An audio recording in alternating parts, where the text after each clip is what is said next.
Parrot TV, the voice for humanity. Hello, I am Dustin Pickering. Welcome to the Parrot Literary Corner. We have a returning guest, Troy Camplin, today, and he is a playwright, a fiction writer, and poet. And today we're going to discuss his book of science philosophy called Diaphysics. How are you doing today, Troy? Doing quite well. How about yourself? Doing excellent. I'm having a great day. It's raining out here in this part of town, but it's a good day. It's an excellent day. So, getting started with the interview, I want to just do some preliminaries here. What began your journey in fleshing out diaphysics? Well, over the years, I was developing a very particular, I guess one could call it metaphysics, one that includes complexity, chaos theory, and so forth. And I ran across this this challenge that we have all these different laws of physics, but we didn't seem to have a law of complexity. Like, what is driving complexity? What is making the world more complex? And so this book is an investigation in that direction. What is it that makes the world more complex? And what does it mean for us to know this? To what sort of knowledge is this, and how is it that we are conceiving of these things? And so it starts off with an investigation into math and epistemology, and then goes into sort of step by step into physics, chemistry, biology, human psychology, and even touches upon the economy, culture, society, civil society, that sort of thing. Right. It's an excellent book. I want to hold it up here for people to see. It says Diaphysics, Troy Camplin. Further on, I was going to ask, and you kind of went down a rough outline, but what I wanted to ask is if you could explain the structure of the book and why you chose that outline that you chose to explore these ideas. Well, if we sort of look at it, we can, it starts with math and epistemology, which in a very interesting way sort of both starts at the very foundations of things, the mathematical relationships of things, and then also at the very sort of top, what does it mean to know things? Both the simplest and most complex simultaneously, because of course mathematics is itself epistemological. It's a way of knowing, and it's conceptual, and it's something that we've developed, but it seems to have this remarkable relationship with the rest of the cosmos. Right. So we start there, and then we move into metaphysics, defining metaphysics. Then we have a chapter called physis, which is sort of the Greek word for nature, more or less. And it covers things like physics, chemistry, biology, that sort of thing. I then move on to one called Health and the Holy. And in this one, we started getting into more human sorts of things. We get into what the Greeks called nomos. That is human mental things and social things. Where we get the word economics from oikonomos, meaning rule of the household. So what are the rules of the system? And I relate this idea of health and holiness. What does it mean to be healthy, and how can we apply this to the mind and that sort of thing? Next is paradox. Paradox is an idea that underlies all of my thinking. I consider it to be sort of foundational to everything in the cosmos, that it's the tension of paradoxes that gives rise to greater and greater levels of complexity. Next, on the creation of complexity in the universe, sort of self-explanatory. A fractal model for emergence in the universe to the metahuman. That's a lot to unpack right there. um, just in the title. Right. But this again goes into stages, moving from from physics to chemistry to biology, human psychology, and really social psychology, and then a proposition in sort of a pseudo Nietzschean fashion that there might be a stage beyond what we traditionally think of as human, as Nietzsche put it. Man is a bridge. We're not the end. We're not the end all be all. That in fact we evolved from other creatures. They were bridges, and we will be a bridge to something else. So I sort of discuss that, and that sort of wraps it up. So how does your global scientific view find harmony within your economic views? Seem to be a part of the themes, and there you seem to wrap into like your politics a little bit, and governing systems and things like that were also referenced in the book. Right. Basically, what the basic worldview is that there are these paradoxical tensions of unity and variety, of attraction and repulsion, and these things are happening simultaneously, right? And because they're happening simultaneously,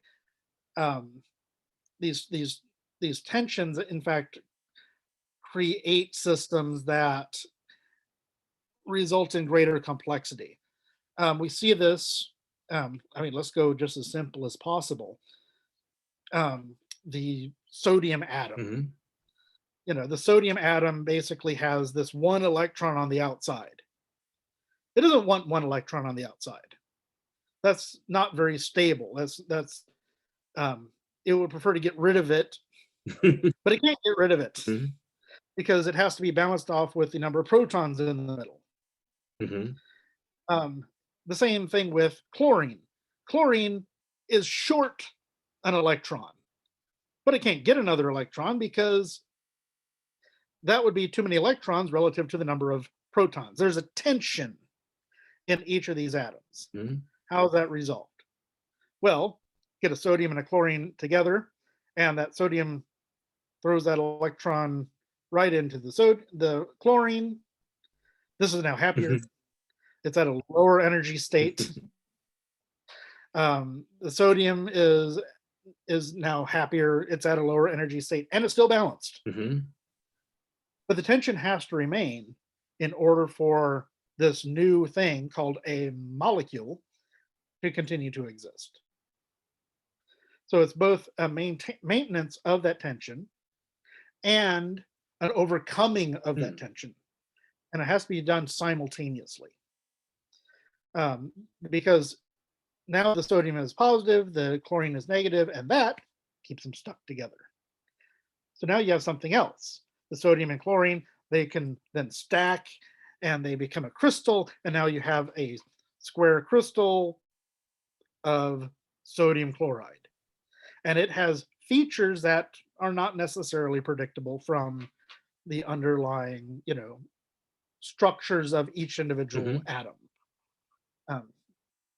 Though, of course, we're looking at it from the top, sort of the top down, and we do see these structures, but it's not necessarily predictable if you're just certainly taking a quantum physical view, so to speak. Like I said, that's sort of, at the sort of lowest level of atomic physics and chemistry. The same thing happens, at the economic level. Humans are always interacting with each other. We're very social species. And there's all these attractions and repulsions. There are attempts to, each of our actions are attempts to overcome discomfort. So we become uncomfortable with something. My stomach starts growling. I'm now uncomfortable. I get up, I go to the refrigerator, I have acted. Mhm.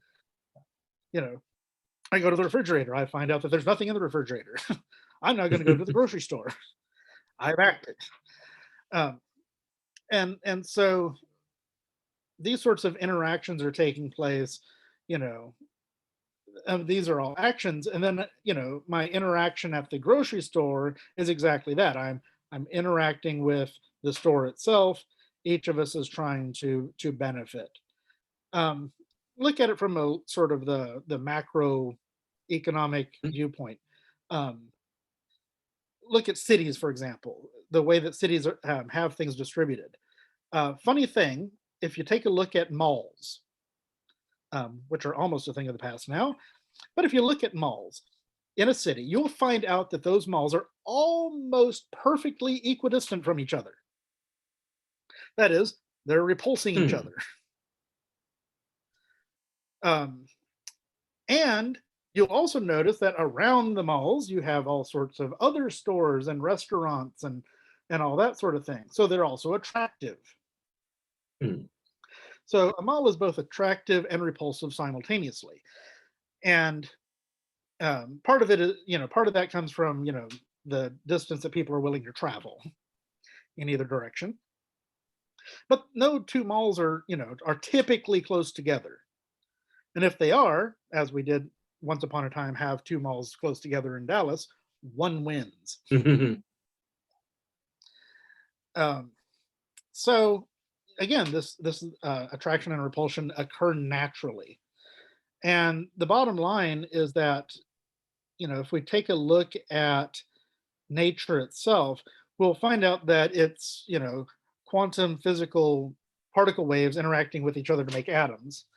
The atoms interact with each other to make molecules. Certain kinds of organic molecule systems interact with each other to form life. And it's all bottom up, right? Mhm. And the same with economics. The economy is built bottom up by humans interacting with each other. Um, uh, and you know supply and demand comes into play, and they interact with each other to create prices that help to guide decision making at all sorts of levels. And so um, an economy that most resembles the cosmos is going to be a free market economy. um, and this doesn't mean that other systems won't come in and interact and disrupt things, in a positive sense. Technology does that. Technology is its own sort of little thing where people are inventing new stuff. And of course, that new stuff comes into the economy and disrupts what's, been going along just fine up until, the new technology came along. Right. Uh, but I don't think anybody's going to complain that, telephones transformed into this. Right. And technology, it's very disruptive force, but it's also a very positive social force. Right. So And go ahead.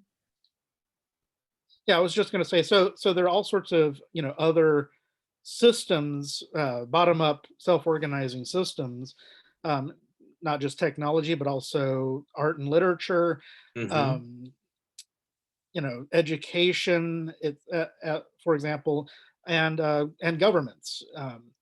Yeah, sort of the bottom up version of government is democracy.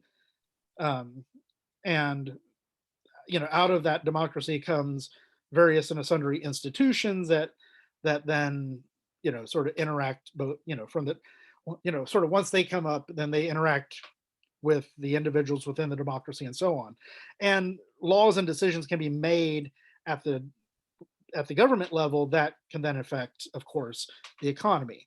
You see all sorts of regulations and that sort of stuff. Right. And when one hopes that they're economically informed, though most economists would disagree that they are. Right.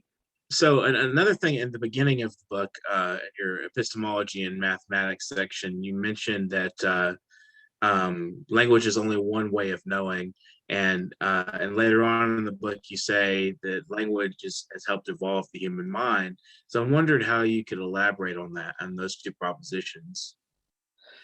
Well, there are uh, examples that I give, for example, include things like Hmm. color.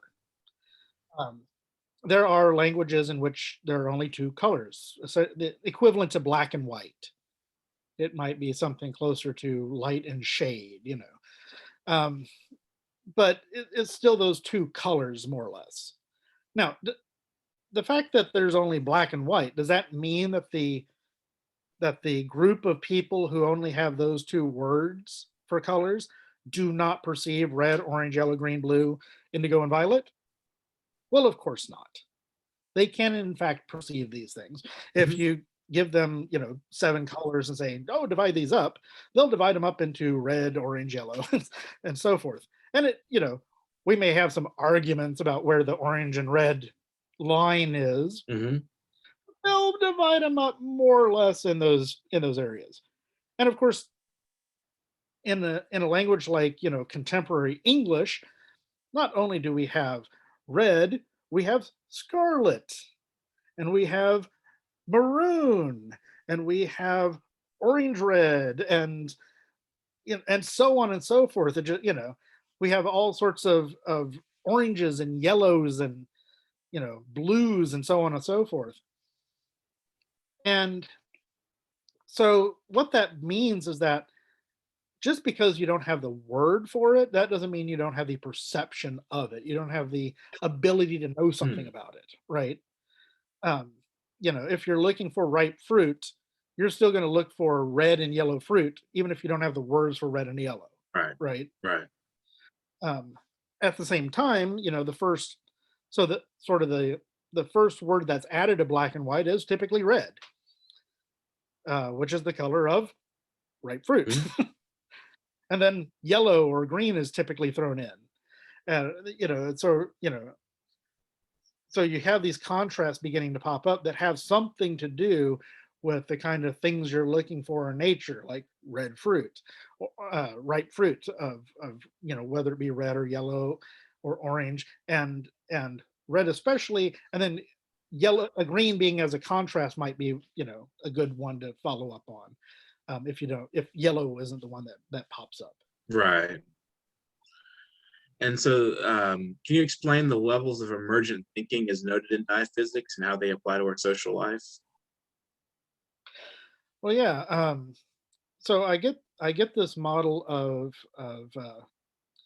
emergent levels of thinking from Claire Graves, who's a social psychologist, and in particular, it was developed into a system called spiral dynamics, which has been adopted by Ken Wilber in his integral system. So there's, this is something that's out there and is being talked about.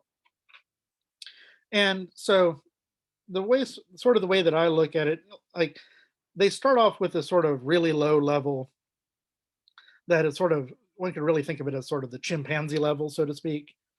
I mean, we didn't evolve from chimpanzees. We and chimpanzees evolved from a common ancestor, but that common ancestor, Hmm. had these this sort of mentality way of thinking, and it's very much like basic survival type stuff, right? Right. So the next level is the tribal level. This is when humans have gotten language and now live in groups of about 150. Um, the thing with language is that it allows us to live in larger groups. We're able to communicate more clearly, easier than say chimpanzees do, uh, who live in groups of about 40 more or less. And so, um, this tribal level, um, the tribes tend to be family type structures. You have your basic foundational morals of prohibitions against rape and murder and theft, things that things that you wouldn't do to your family. Hmm.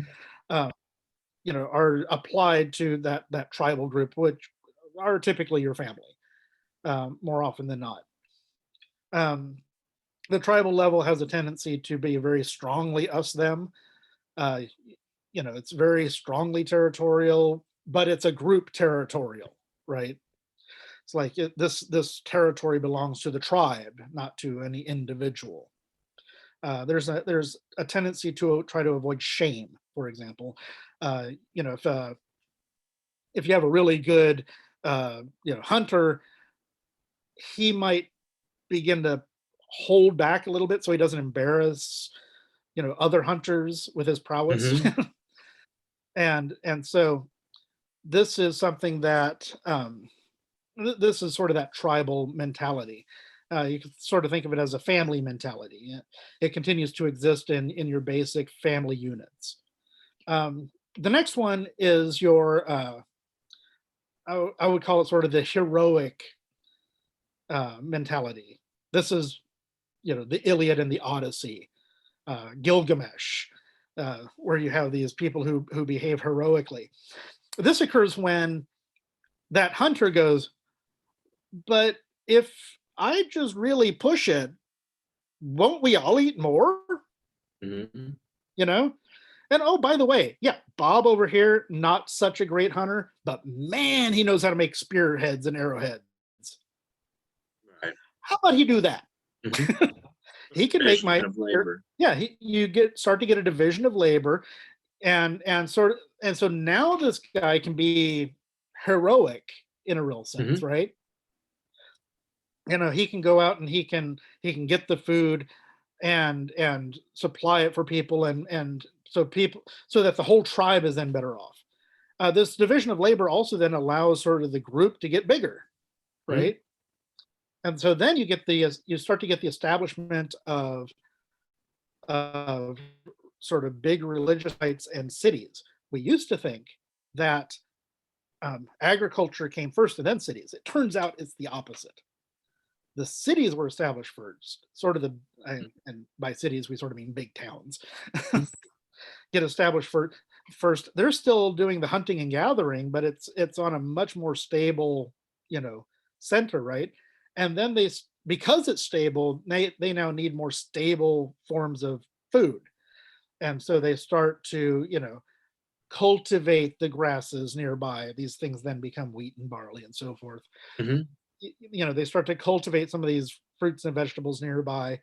Um, Mhm. the goats that they kill some goats, they keep the babies. Now they're raising the goats, and so you have this development emerging as well.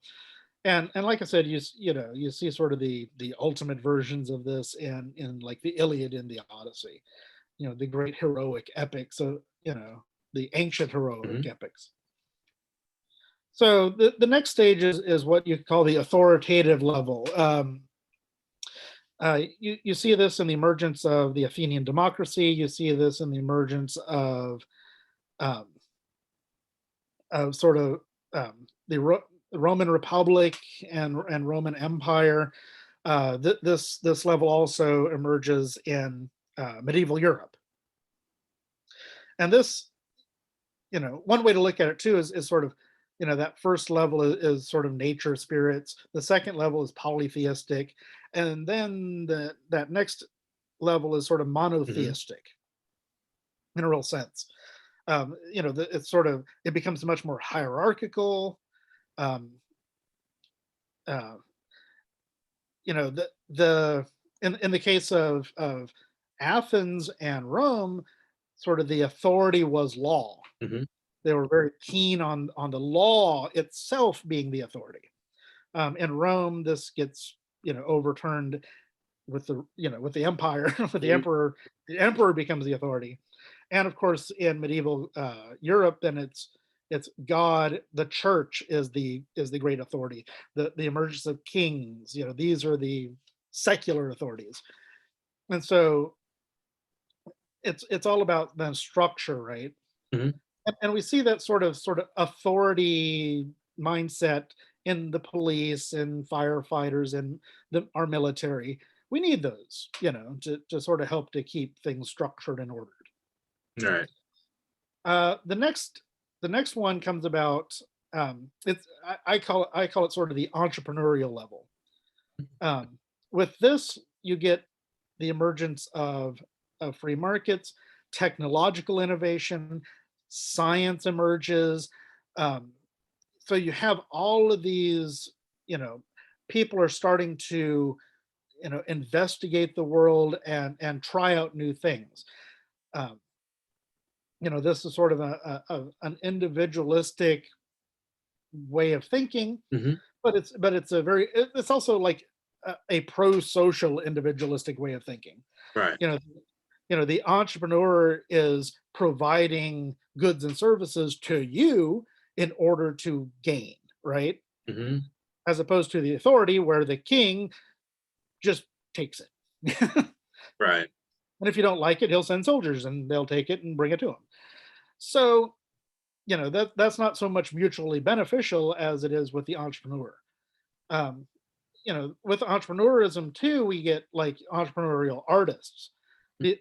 What I mean by that is that, the artist is innovating and creating new things.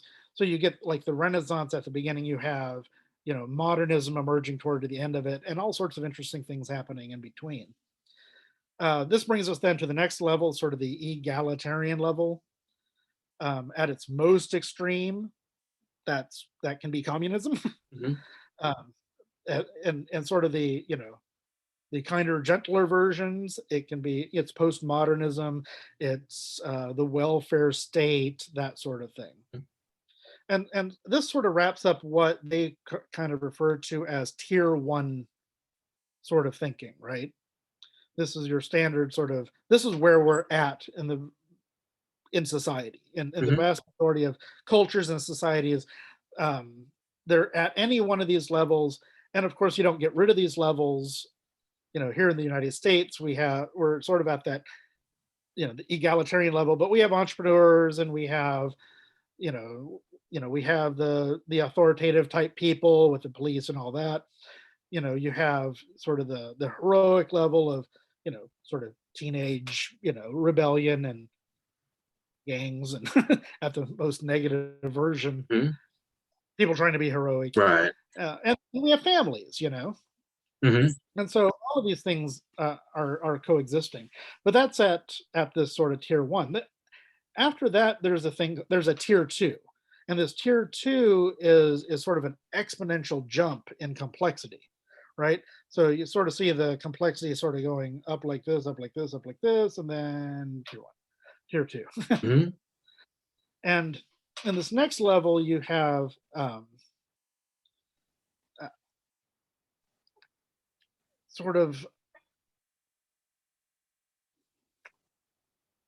sort of an interdisciplinary, integrative sort of mindset. You know, sort One thing it does is you start to sort of see these levels as existing, right? And you start to see the tensions among them.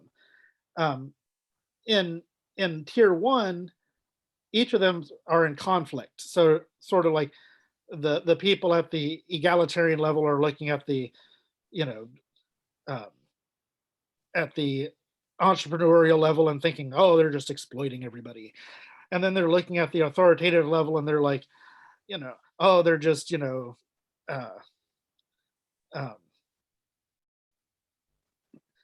they're just trying to oppress us and prevent us from, being free thinkers and so on and so forth. And there are challenges to sort of the family structure and that sort of thing.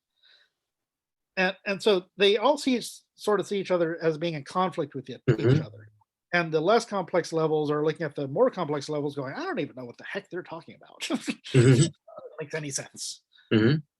And keep in mind too that sort of as you begin to have these tensions where this doesn't seem to be working out anymore, that's when you get an emergence into a new level of complexity, right? Hmm. Interesting. uh, and you see this through in our societies, that when medievalism stopped working, so to speak, Hmm. you have the Renaissance and the emergence into the modern world. Right. And when the modern world stopped working, so to speak, you get uh, sort of the modernist, early 20th century going into postmodernism, right? Hmm. So another question. We have remaining about 6 minutes. Sure. One of the things you mentioned at the beginning of the program, kind of a metahuman, and how it's sort of a pseudo Nietzschean concept, which Nietzsche would sort of fond of transhumanism. Right. And so, one of the things I wanted to ask is that, and it kind of reflects back on what you're saying here about the various layers of emergent thinking, is a metahuman more astute at pattern recognition. Yeah, the sort of the metahuman is uh, that's another term that I give basically to tier two. Right. The tier two thinkers, the tier two psychology is one that begins to see these paradoxes, begins to see these emergent patterns, these emergent nested hierarchies. We're never getting rid of this stuff. You know, but we can learn to find, we can learn to integrate them, we can make them healthier, we can find the healthier versions of things and apply them, and while doing so also transcend, right? It's include and transcend. Mhm. So in fact something new is being created by those interactions, those paradoxical tensions. And so there's all these paradoxical tensions that exist in the tier one that get resolved in tier two.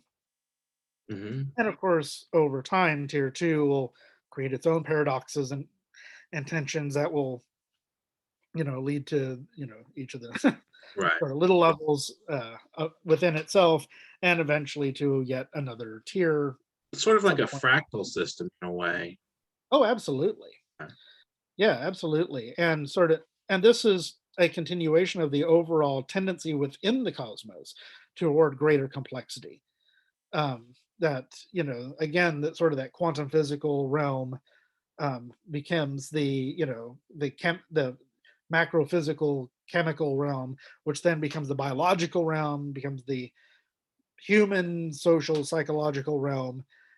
And then I'm arguing even then a meta-human social psychological realm of even greater complexity.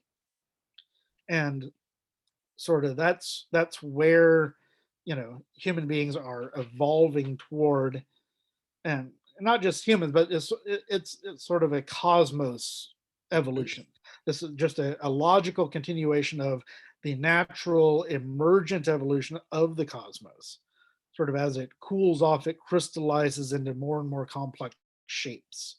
The universe sort of folds into ever more complex origami in a certain sense, right? Right. And then sort of humans are an extremely high level of space-time folding into this really incredible origami structure. But it's not the end all be all. It can get even more complex, even more enfolded, even more interconnected. An interesting metaphor might be like a snowflake and how complex it is, and it melts and then it goes back to the atmosphere and then it becomes a snowflake again in a way. Oh, right. Yeah, the snowflake is that sort of emergent thing out of water. Right. That water is very simple, just sort of things sliding by each other. But then the snow crystal, as it gets colder and it crystallizes, then it starts getting these shapes, the 6 points and then complex interactions and so on and so forth. Right. So Troy Camplin's book is Diaphysics. This is my copy of Diaphysics, which is heavily annotated and underlined, I believe. So thank you very much for joining us, Troy. This has been wonderful. I enjoy talking with you, and we got a little bit of a feel of what your book is reflecting and how it relates to poetry and the arts, as well as society and science, and how these things all are, they all coalesce in a way and reflect on each other. So thank you very much for illuminating that. And it's been the New York Parrot Literary Corner. I'm Dustin Pickering. We talked with Troy Camplin about his book today, Diaphysics. Take a look at it. Look for it on Amazon. And if anybody has any spare money to donate, it will be paypal.me/DP youtube.com/nyparrot. Out there, our viewers, please subscribe to our channel if you haven't already. We're looking for 1 million subscribers. We're working hard towards that. We're providing an outlet for all kinds of creative minds out there. So if you're a creative mind and you want a platform, we're not discriminating against any particular level of complexity, quote unquote. Wherever you are in your creative path, please contact us at literarycorner@newyorkparrot.com. Thank you very much for joining us, Troy, and thank you to our viewers Thank you for again. having me. Goodbye, everybody. Have a great day.